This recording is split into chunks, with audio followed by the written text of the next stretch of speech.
In today's discussion on analytical instrumentation, we will talk about spectroscopy and its introduction.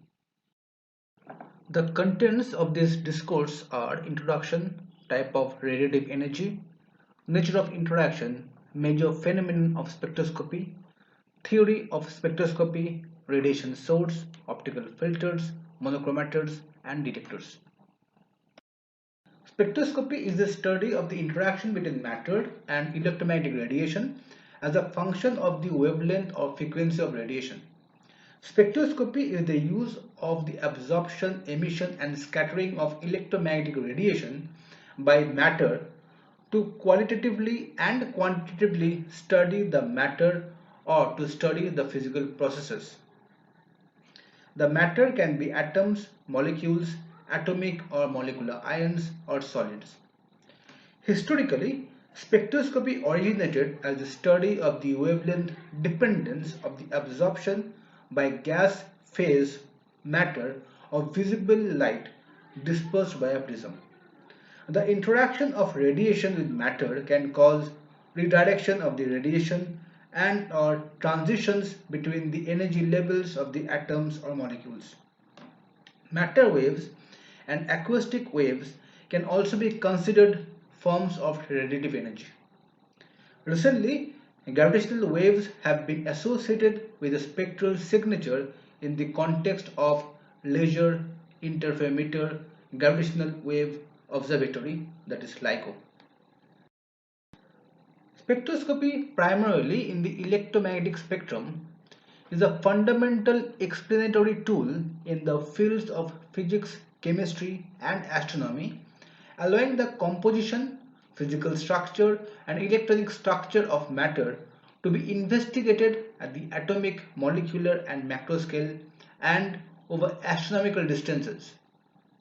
Important applications arise from biomedical spectroscopy in the areas of tissue analysis and medical imaging. Spectral measurement devices are referred to as spectrometers, spectrophotometers, spectrographs, or spectral analyzers.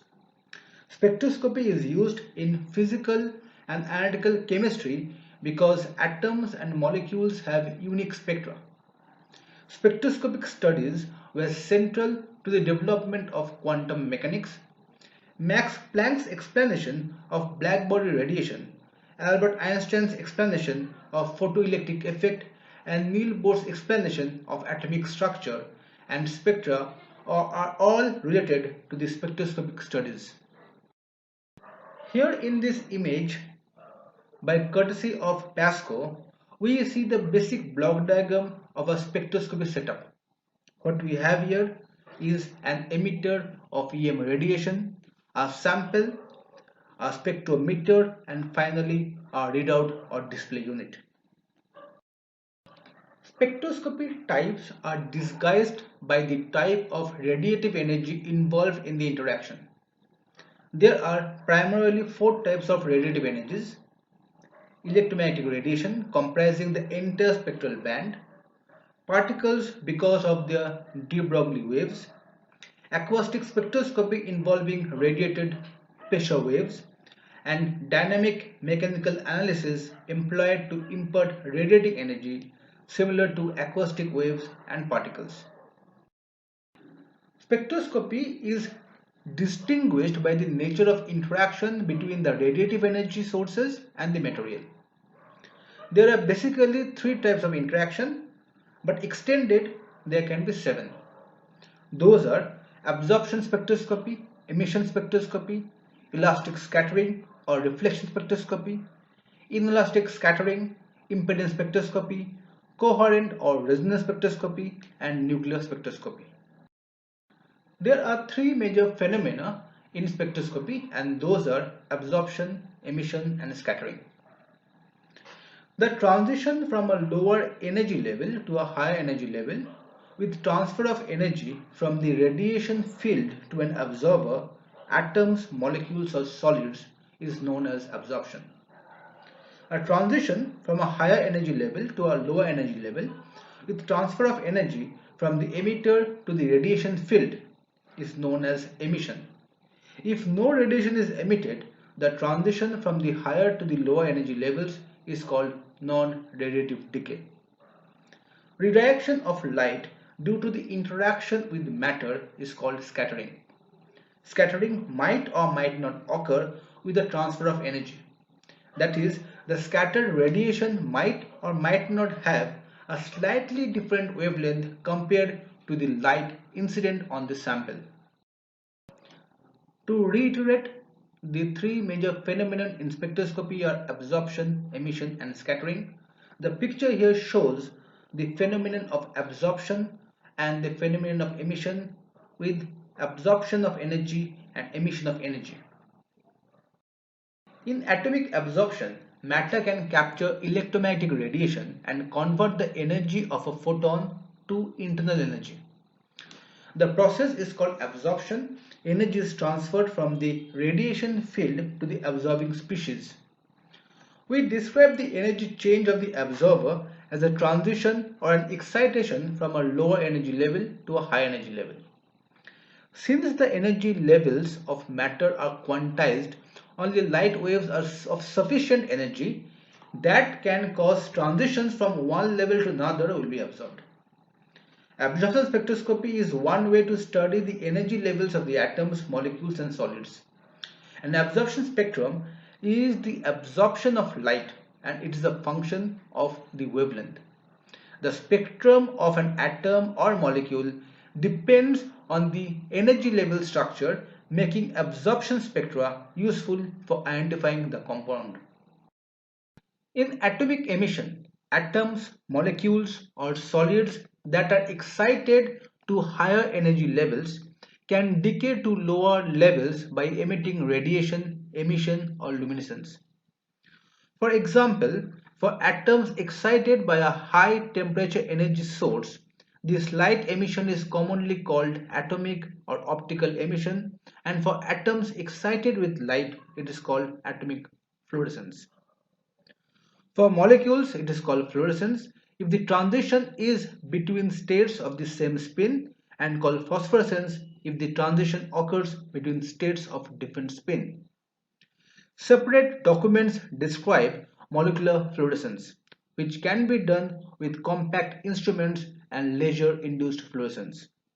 The emission intensity of an emitting substance is linearly proportional to the analyte concentration at low concentration. Atomic emission and molecular fluorescence are therefore useful for quantifying the emitting species. When electromagnetic radiation passes through matter, most of the radiation continues in its original direction, but a small fraction is scattered in other direction. And this particular phenomenon is called scattering. Light that is scattered at the same wavelength as the incoming light is called Rayleigh scattering. Light that is scattered in transparent solids due to vibration phonons is called Bernoulli scattering. Bernoulli scattering is typically shifted by 0.1 to 1 wave number from the incident light. Light that is scattered due to vibrations in molecules or optical phonons in solids is called Raman scattering. Raman scattered light is shifted by as much as 4000 wave numbers from the incident light. Wave number is defined as the reciprocal of the wavelength with units of per centimeter. The central concept in spectroscopy is a resonance and its corresponding resonant frequency. Systems experience large amplitude oscillations when they are driven at their resonant frequency. The plot of amplitude versus excitation frequency will have a peak centered at the resonance frequency. This plot is one type of spectrum, with the peak often referred to as a spectral line. In quantum mechanical systems, the analogous resonance is a coupling of two quantum mechanical stationary states of one system such that an atom via an oscillatory source of energy such as a photon. The coupling of the two states is strongest when the energy of the source matches the energy difference between the two states. Electromagnetic radiation propagates through space carrying a certain amount of electromagnetic energy. This frequency of oscillation, V, which is a wave property, is connected to the wavelength lambda by the speed of light c as V equals c by lambda. The energy content in a light ray of photon is given as E equals hv equal to c by lambda, where h is the Planck's constant. Thus, the energy is proportional to the frequency of oscillation, to the speed of light, and inversely proportional to the wavelength of light. Particles such as electrons and neutrons have a comparable relationship, the de Broglie relationship, between the kinetic energy and their wavelength and frequency, and therefore can also excite resonant interactions. The momentum p is given as h by lambda, which translates to h by mv. Spectra of atoms and molecules often consist of a series of spectral lines, each one representing a resonance between two different quantum states. The spectroscopic analysis of any composition, atoms, molecules, ions, is based on the understanding of this corresponding spectral line. There are two classes of radiation sources used in spectrometry. The first is continuum source and the second is line source. Continuum source uses lamps or heated solid materials emitting a wide range of wavelength requiring narrowing down to isolate wavelength of interest. Line sources using laser and specialized lamps are designed to emit a very discrete and narrow wavelength. The picture here shows the different sources for line and continuum spectral sources. Hollow cathode lamps and lasers come under line source, while argon lamp, xenon lamp, hydrogen lamp, tungsten lamp, nurse glower, nichromware, and glober, they all come under continuum source. The function of the radiation source is to provide sufficient intensity of light for making a measurement. Blackbody source is a hot material such that an electrically heated filament in a light bulb emits a continuum spectrum of light in terms of spectral energy given as a function of frequency, that is EFB, and as a function of wavelength, that is E lambda b, for a solid angle pi. Thus, EFB equal to 2 pi hf cube by c square into exponential hf by kt minus 1, and E lambda b is equal to 2 pi h c square by lambda raised to 5 into exponential hc by lambda kt minus 1. Both the units are same. For example, tungsten filament lamp emits 350 nanometer to 2.5 micrometer wavelength of spectra. Glober bulb emits 1 to 40 micrometer. Nurse glober emits 400 nanometer to 20 microampere. Continuing with continuum radiation source, electrode discharge lamps are constructed of a sealed gas-filled chamber that has one or more electrodes inside. Electrical current is passed through the electrode, which causes excitation of the gas or the metal vapor to produce light. This excitation produces radiation at a wavelength or a range of wavelengths specific to a gas. The electrons collide with the gas atoms, exciting them to high energy levels, which then decay to lower levels by emitting light. Low pressure lamps have a sharp line emission characteristics of the atoms in the lamp, and high pressure lamps have broadened lines superimposed on a continuum spectrum. The common discharge lamps and their wavelength ranges are given below. Hydrogen or deuterium 160 to 360 nanometer, mercury 253.7 nanometer, and weaker lines in the near ultraviolet and visible range. Neon, argon, krypton and xenon discharge lamps many sharp lines throughout the near ultraviolet to near infrared. Xenon arc produces 300 to 13 nanometer wavelength spectra. Talking about line radiation source, there are also non-electrode lamps used in line sources that contain a gas and a piece of metal that will emit nano radiations at the desired wavelength. Ionization of the gas occurs from radiation, usually in the radio or microwave frequencies. The metal atoms are then excited by a transfer of energy from the gas, thereby producing radiation at a very specific wavelength.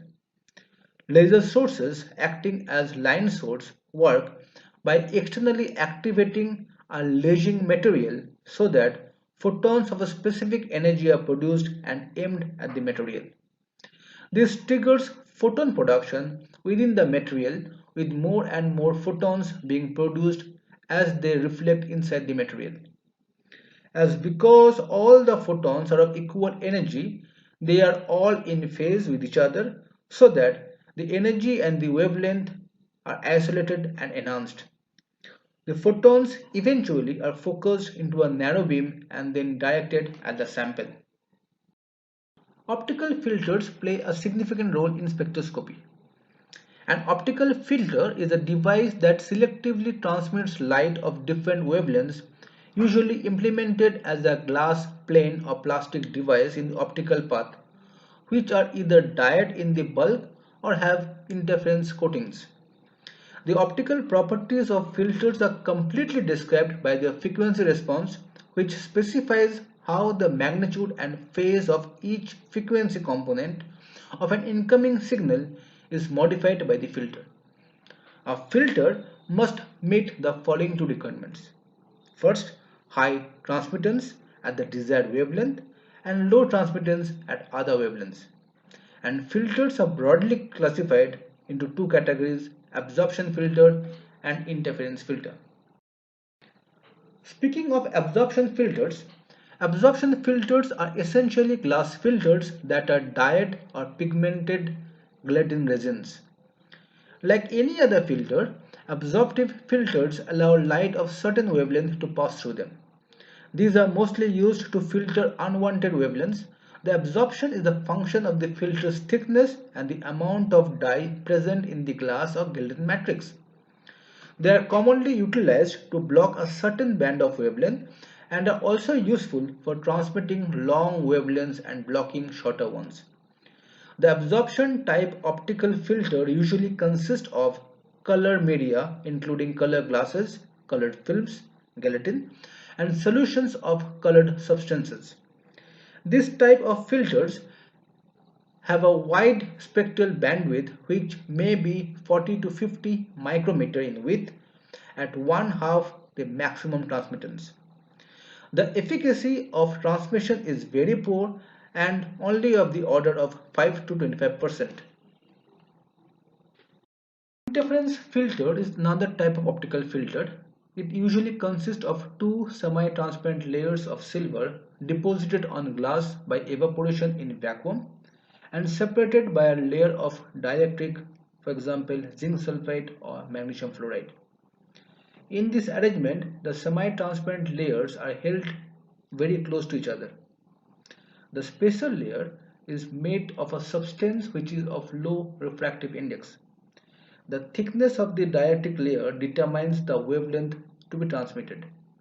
Constructive interference between different pairs in superimposed light rays occurs only when the path difference is exactly one wavelength or some multiple thereof. The relationship expressing a maximum for the transmission of a spectral band is given by m lambda equal to 2d n sin theta, where d is the thickness of the dielectric spacer and n is the refractive index. The interference filters allow a much narrower band of wavelength to pass. For efficient transmission, multi-layer transmission filters are often used. One type of interference filters is the continuous wedge filter, which permits a continuous selection of different wavelengths.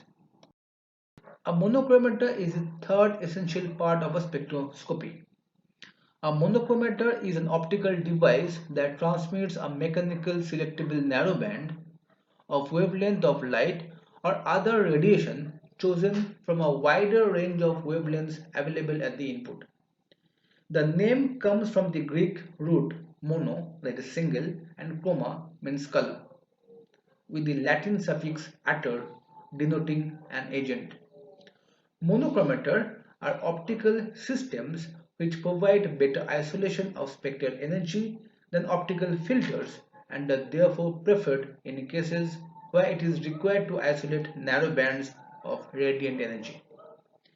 These usually incorporate a small glass of coarse prism or a diffracting grating system as dispersing media.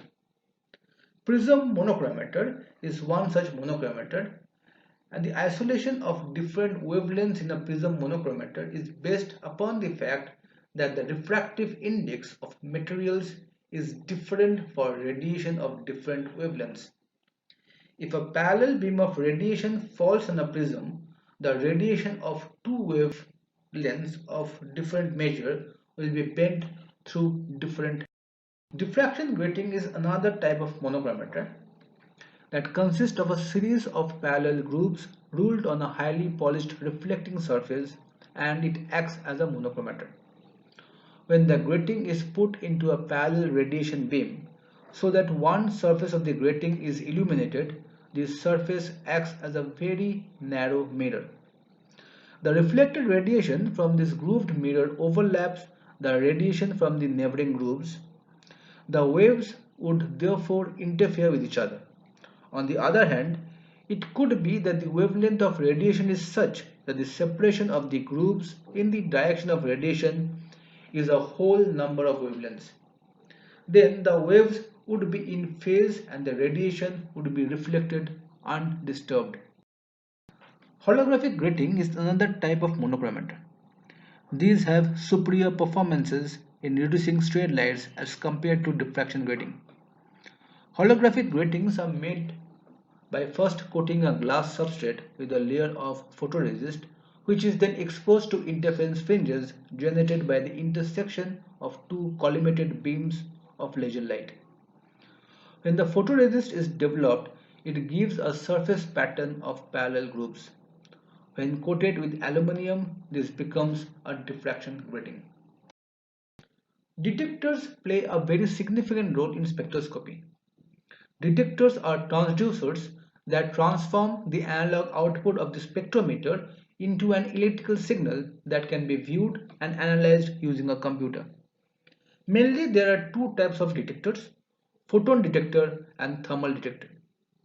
Examples of photon detector are photographic plate, photomultiplier, phototube, photocell, silicon diode, and charge transfer detectors and photoconductors. Examples of thermal detectors are thermocouple or bolometer, pneumatic cell, and pyroelectric cell. Photon-based detectors work generally by either causing electrons to be emitted or development of current when photons strike the detector surface. Examples include photovoltaic cell, phototubes, and charge transfer transducers. Photovoltaic cells generate electrical current on a semiconductor material when photons in the visible region are observed. Phototubes, however, emit electrons from a photon-sensitive material. Charge transfer transducers, such as photodiodes, develop a charge from a visible region, photon-induced electron transfer reactions within a silicon material. In each case, it is the current, the number of electrons, or the charge that is actually detected and not the photons. And then it is related to the energy or quantity of photons that cause the change in the material. Thermal detectors detect a temperature change in the material due to photon absorption. Thermocouples work by measuring the difference in temperature between a pair of junctions and are generally used for the infrared wavelengths. The temperature difference is related to a potential difference, which is the output signal. Pyroelectric transducers are used in the infrared region and utilize a dielectric material that produces a current when its temperature is changed by radiation absorption. Spectroscopy has a plethora of applications. A few of them are listed here. Keyword monitoring of composites using optical filters, weathered wood exposure time estimation using near-infrared spectroscopy, detection and measurement of toxic compounds in the body fluids like blood, urine, saliva, sweat, determination and measurement of composition of food samples using visible and infrared spectroscopy, electronic structural research, and non-destructive elemental analysis using X-ray fluorescence. For additional and more detailed reading, the viewers can refer to the following references. Thank you.